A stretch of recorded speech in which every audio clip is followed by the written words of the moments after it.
From eternity past, there was an ever-existent being who chose to create everything we know and don't know. This being created everything simply from speaking from his own account. We call this place the universe. This being we call God, although he goes by another name, but let's not get carried away and get ahead of ourselves here. We don't know how long he chose to create all of this, but when you're eternal, there's no limit to what you can come up with. He simply created and created and created.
One of his greatest creations sustains our very lives.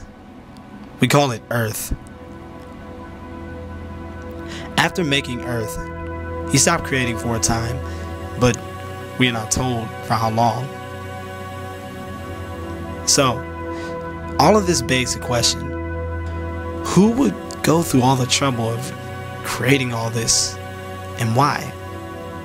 The only answer we're given is a single word. A word that only God deserves. A word that keeps everything alive in a constant state of peace, pleasure, and joy. It's what we call glory. Glory is splendor. Glory is magnificence. It's brightness, to shine. It means to bloom. Glory is a manifestation of the divine perfections in creation and providence. An all-powerful being could have required so many other things from existence, but for him to choose to make us for such a beautiful and splendorous purpose speaks a lot about the infinite mind of God.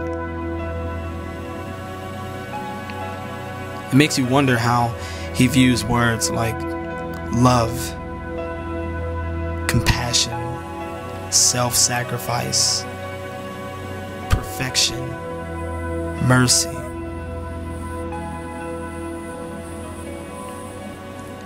At that time, God was not alone. Among his creation were immortal messengers called angels, who loved, worshipped, and served him. However, one of them grew other interests.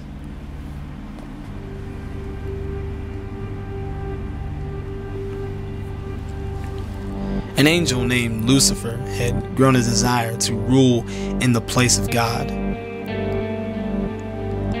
by simply overthrowing him. His name meant son of the morning, light bearer, the morning star, herald of the morning, otherwise known as Lucifer.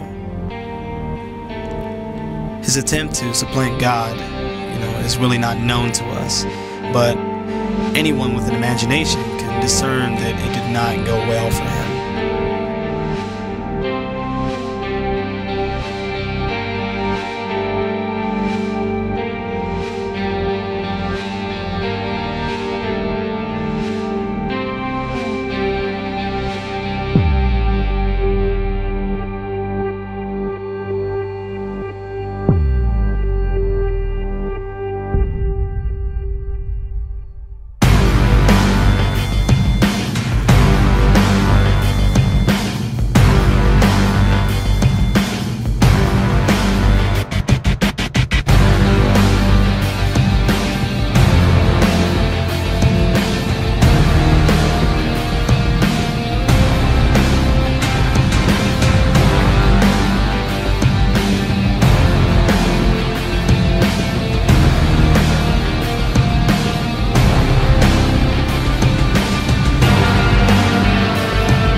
His only recorded downfall is told by Jesus in the New Testament. In Luke chapter 10 verse 18, he simply says, "And he said unto them, I beheld Satan as lightning falling from heaven." He fell to earth. The book of Job records Satan going to and from around the world. He did not say why. A number of angels rebelled and walked away from God, convinced of Lucifer, who would also later be known as Satan. It means the adversary.